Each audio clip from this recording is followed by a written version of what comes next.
Commander Trell of the Unified Galactic Exploration Force leaned forward in his command chair, his four eyes fixed on the massive object that had just appeared at the edge of their sensor range. His scaled skin paled slightly as the readings came in. "Magnify," he ordered, his voice hushed. The view screen shifted, bringing the distant object into focus. What they saw made the bridge fall silent. The vessel was unlike anything in their database, angular, intimidating, and radiating power that their sensors struggled to quantify. "Is that?" Lieutenant Vix began, unable to finish her thought. "A warship," confirmed Trell, "but not from any known species." The unified planets had maintained peace across 12 galaxies for over 3,000 cycles. Military vessels were few, serving primarily as ceremonial reminders of a more violent past. What floated before them now was something else entirely, a vessel built for battle. "Analysis," Trell commanded. Officer Ralt's fingers danced across his console. "Hull composition unknown. Our scans cannot penetrate. Energy signatures indicate multiple reactor cores. Weapons systems," he paused, recalibrating his instruments. "Weapons systems numerous and active. Size estimate places it at roughly 6 times larger than our vessel." "Origin?" asked Trell. "Based on trajectory and radiation signature, Earth sector." A collective murmur swept through the bridge. Earth had been discovered only 200 cycles ago, its inhabitants deemed primitive, but potentially promising. The observation posts had reported rapid technological advancement, but nothing suggested they had achieved interstellar capabilities, let alone military technology of this caliber. "They're hailing us," announced the communications officer. Trell straightened his uniform on screen. The view screen shifted to reveal a face, pink-skinned, with dark eyes and a covering of short brown hair. Trell recognized the species as human, but had never encountered one directly. "This is Captain Miller of the Earth Defense Forces Battleship Resolute *. You've entered a restricted zone. Identify yourselves." Trell cleared his throat. "I am Commander Trell of the Unified Exploration Vessel Seeker *. We are on a standard cartography mission. We were unaware of any territorial claims in this sector."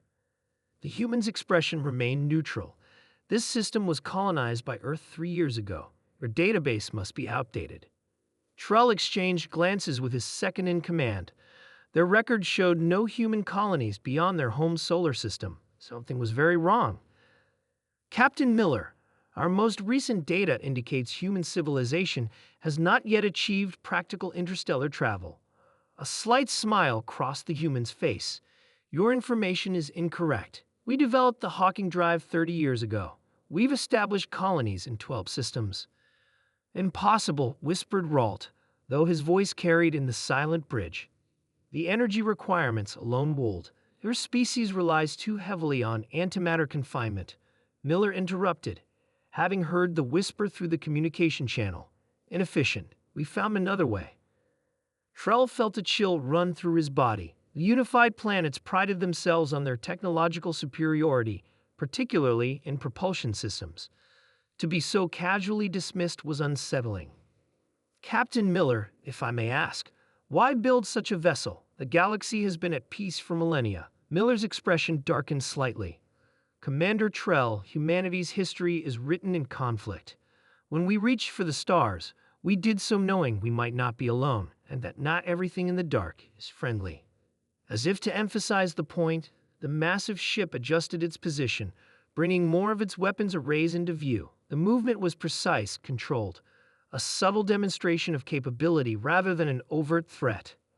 "Our sensors detect multiple observation platforms in systems adjacent to Earth," Miller continued. "Platforms that have been watching us for decades without contact. Was that your doing?" Trell swallowed hard. The Unified Council had indeed placed observation posts near Earth, standard procedure for monitoring pre-contact civilizations. That humans had detected them was concerning. "Standard protocol for studying emerging species," Trell admitted. "Non-interference is our primary directive until a civilization reaches specific technological and social benchmarks." "And who determines these benchmarks?" Miller asked, his voice level but carrying an unmistakable edge.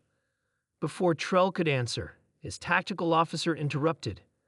"Commander, we're detecting multiple smaller vessels launching from the human ship." "Defensive posture," Trell ordered automatically, then realized his error as the human captain's expression hardened. "Stand down, Commander," Miller said firmly. "These are escort vessels, not weapons platforms, though they can serve that function if necessary." The smaller ships, sleek and just as intimidating as their parent vessel, took formation around the Resolute Asterisk. Each one was still larger than the Seeker Asterisk.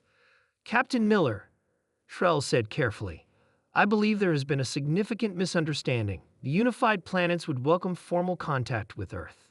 Our observation was never meant as a hostile act." Miller studied him for a long moment. "Perhaps. But understand this. Humanity comes to the stars as equals, not as subjects to be studied and judged ready by others." "Of course," Trell agreed quickly, recognizing the dangerous territory they were in. "I am authorized to extend an invitation for a diplomatic delegation to visit our nearest outpost." "Acceptable," Miller nodded. "But we'll come in the Resolute Asterisk." After the communication ended, Trell's second-in-command approached. "The Council won't be pleased. Humans weren't supposed to achieve this level of technology for at least another century."